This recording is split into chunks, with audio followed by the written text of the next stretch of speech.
Okay, I'm still in Rotterdam at the moment. I'm still in the same neighborhood. I mean, I stood around there where I made my previous video, and now I'm standing near this monument over here. Okay, let me show it to you guys. You see it? Okay, all the way down. This is a monument that's dedicated to the Second World War, at least at those people that fought during the Second World War, and also to remind the victims of the Second World War. Okay. And again, this video that I'm making is not about the Second World War. Okay, about the victims of the Second World War, but I wanted to show this monument as an example for what I'm going to talk about in this video. Okay. And look, monuments, monumentum, it comes from Latin, okay? A monument is built often at a place where some historical event happened that a community ascribes significance to. So if, for example, let's say a bomb fell here 80 years ago, I mean a bomb was thrown here 80 years ago and many people died, then let's say that the community, the survivors, say that this event is very significant for us as a community, so we're going to build a monument to remember what happened. So that event from the past defines us as a community. That's what a monument is. See? So every monument is founded in the past. In the sense of, and every monument refers to the past. You see? Often monuments refer to bloodshed also. Military monuments and also monuments of victims, you see? That's what monuments are, most of the time, okay? And now think about this. This is a monument. And the reason why they placed this monument here, near the river, where everyone can see it, is because they want to give the message to everyone that visits this place, that they want to give the message to everyone that visits this place. This monument signifies something from the past that we credit with much significance. So if you want to be part of this community, you need to adhere to this past event also. That's what such monuments display. Okay, so we understand how it works with physical monuments. Alright? Okay, what about emotional monuments? Yes, you heard me, emotional monuments. Because every physical monument, whether it's a building or a statue or a piece of art, I don't mean this negatively because this is art, okay? Or a piece of art, or some other construction, every physical construction that people make as a monument is because there's an emotional attachment first to a certain goal. So emotional monuments come before physical monuments, because all physical monuments are expressions of emotional monuments. You see? So let's think about emotional monuments for a while. Okay? An emotional monument is an attachment you have in your soul towards a certain event or towards a certain expectation. And because you value this past event or this expectation, you see, because remember, the heart, you see, the heart is what they also call the subconscious mind. The heart does not know any distinction between past, present and future. Nor does it know any distinction between real and fiction. So everything that's in the heart, you see, it's being perceived as here and now and real, okay? That's why you have people who have grudges towards their parents about what their parents did to them 40 years ago, okay? But they still have grudges and they're still angry about it as if it happened today. Why? Because that grudge they have, you see, they have that grudge because they've built an emotional monument in their heart. And that emotional monument is what keeps all those negative expectations in them, and that's why they have all those bitter emotions towards that individual. Why? Because they've built a monument inside, you see? And about grudges, because grudges, you see, are the most common emotional monuments. You see, the most common emotional monuments we have are grudges. There are more emotional monuments, but let's talk about grudges now because they're the most obvious example. Okay, let's say you have a parent that basically molested you when you were a child, or that emotionally distant him or herself from you. Let's say your parent did something terribly wrong to you. After they did it over and over again, they abuse you. Okay, it's a true fact. Did they damage you? Yes. Did they repent of it? No.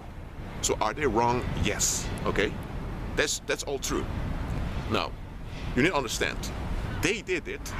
So there's something wrong with them, okay? But what we often do is, when something bad happens to us, we want to, because we are often self-centered as humans. Why? Because we're born in sin. We are in a fallen state now. So let's be real about it, okay? We are often self-centered, you see? And that's why we make assumptions that are often baloney. You see, the assumption every child makes, because we are self-centered, is that I have control upon my environment. So when something bad happens, the child will automatically reason that it's my fault. Even when it's obvious by evidence that it's not the child's fault, the child will still emotionally feel as if it's his or her fault. You see? That's why survivors of sexual abuse as children, they often keep blaming themselves even though it's obvious it wasn't their fault, okay? But let's say your parents did something wrong with you, okay? And now your illusion of control is shattered. You felt secure thinking that you can control your environment. Now it's obvious to you can't control your environment. There are so many things you can't control, and there are things that you don't ask for but you have to deal with. See, that's real. But let's say that you don't want to accept that, you see? Now, but you realize that your parent did something to you, so now you build a monument in your heart, you build an emotional wall in your heart. And inside that emotional wall is the expectation that you are in control and that you are valuable. Okay? And now, you, just like they have physical monuments that reflect a certain idea, inside that emotional wall you have the idea that it's all about you and it needs to be protected. And then you have the evidence that it is like that, but within that emotional wall, you create a story to redefine what happens to you, to redefine the abuse, to redefine the hurt, to redefine the hopelessness, the helplessness. You see, and you cover that up, and the mind is designed to make bubbles around trauma. Just like if I would be wounded in my hand, my body, my immune system would respond by letting my blood become cold, so that the wounds will close, the blood that remains is hard so that it can heal. That's the same manner the mind also has its immune system that creates a bubble around an event so that that area can heal. But when you build a monument within that bubble, you are preventing the bubble from protecting yourself, and you're preventing the bubble from covering you, your mind, you see? So by building that in those emotional walls, you see, you are basically keeping the event alive, even though the event already passed, you see?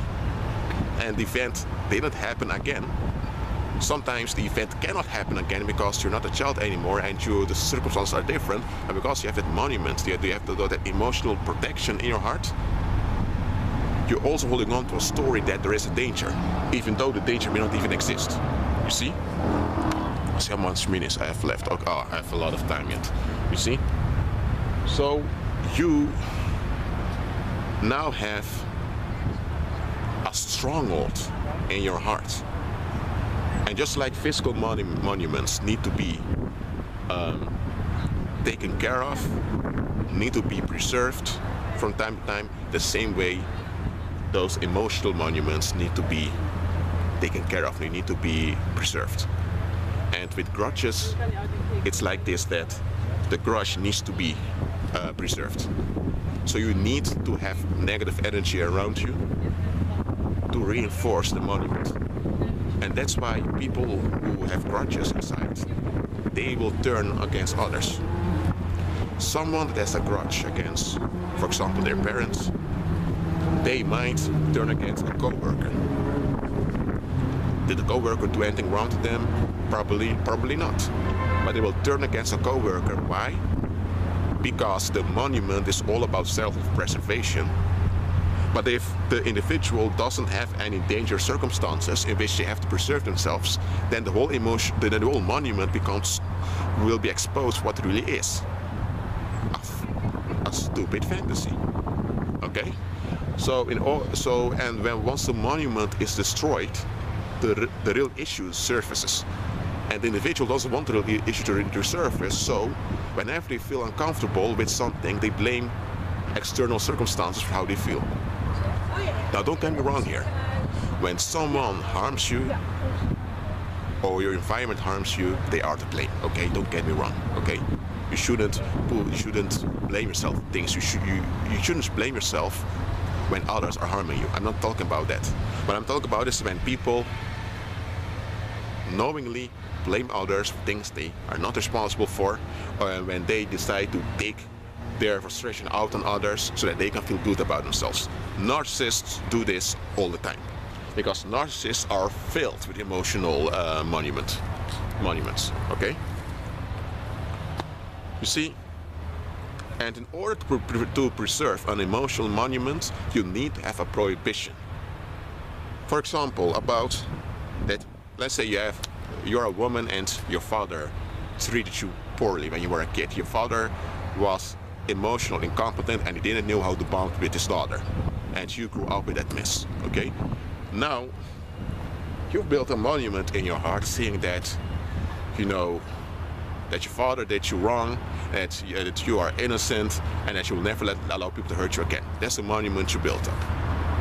That's what you think, but you're really holding a grudge against your father, okay? So, years pass by, you meet other men, and every man you meet, you will filter through that monument you've built in your heart. And you will judge every man according to that monument. And you will blame your father for how you judge every man that you meet in your life. So it will happen that you will meet a man that may be a perfect match for you as a partner, as life partner, but you reject that man because he doesn't match your monument. You see? Then you get involved with another guy who is abusive, who spits on you and cheats on you all the time. And now you're brokenhearted and you're being treated as trash, and you're asking yourself, how did this happen? Why is this happening to me? Now you're blaming your abusive husband again. You see?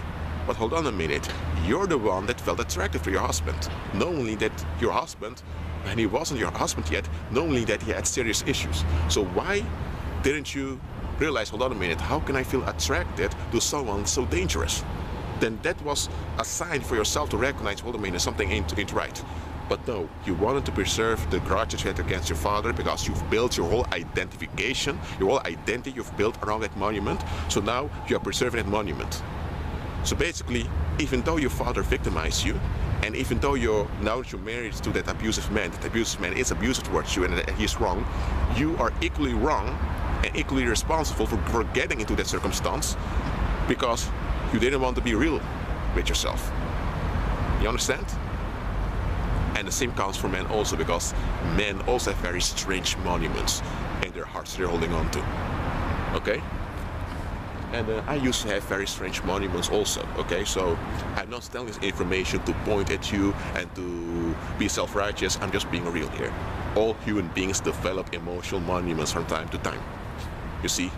And often our parents have certain emotional monuments and we copy our parents. You see? And we establish the same emotional monuments in our hearts. Or we live in a community that has certain emotional monuments and we adapt it just to fit in with the culture. You see? So about emotional monuments, guys. Wherever there's an emotional monument, there's an embassy for demon spirits to enter in. You know why? Because an emotional monument, you see, is emotional, is in your heart. And with every emotional monument, there's an expectation, something that you're looking for. You always need physical confirmation for an emotional stronghold. If you have an emotional monument in your heart, then you will always look for a physical monument to validate and confirm the emotional construction that you have inside. And if you cannot find it directly, you will unconsciously create an event or an happening just to enforce that emotional monument you have inside your heart. Okay? So, for example, you have, I'm using examples of females now, but I can also use examples of men, but examples of females I find quite easy, because with men are quite clever at hiding their issues. See? But with females, even when they try often, you can still see through their bullshit. So, okay. Let's say you have a woman that expects Mr. Right. Okay, or let me get, no, not about, okay, let me tell about Mr. Right.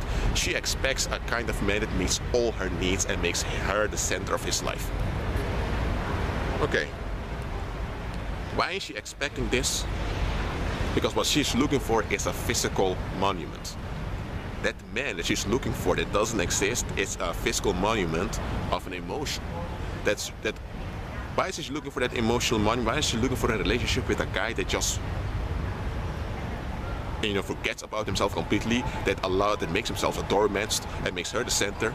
Because that relationship that she's looking for is a reflection of how she is inside, of the emotional monument she had. Her emotional monument is I am in control. Her emotional monument is I'm important. Nobody can hurt me. Nobody can touch me. You see? That's why she needs a man that confirms what she is looking for inside. So let's say that woman gets involved with a man that appears to reflect her emotional monument. When time passes, she will realize, no, that man is like that. It's just a projection that I made upon that man. You see? Then she will begin to ill-treat the man, to accuse the man, and of course the man will become angry at her, and she will begin to threaten the man with, she might say, I'm going to tell people you raised me, I'm going to destroy your reputation. And because the man has something to lose, the man will begin to comply with her just to avoid trouble. So now she tries to deform the husband to become a physical manifestation of the emotional structure she's holding there inside. Okay? And if you look at it carefully, guys, what I'm talking about here now is done by governments also, all the time. It's done by churches, it's done by schools, it's done by universities. So it's not something strange that I'm talking about here. Okay? Well, this video is about, this part is about to end now, but I'll continue with parts, I believe it's part 3, or maybe part 4, I'm not sure, but I'll continue talking here because it's a beautiful day. Unfortunately, it's a pagan holiday today. It's called Dodenherdenking in Dutch, which means the remembrance of the dead. And around 8 o'clock there will be a 2-minute silence everywhere in this country to remember the dead, the victims as those that fought during World War II but are dead now. You see, it's basically necromancy and worshipping the dead. It's sin, basically, and this whole tradition that's repeated is iniquity. So there's nothing good about this at all. So that's also something the Netherlands should repent from. Okay, about emotional monuments. You see? Look, I'm going to talk to you very straight now. Oh, okay, I've always been talking straight to my channel, but I'm saying this because you need to pay attention to this.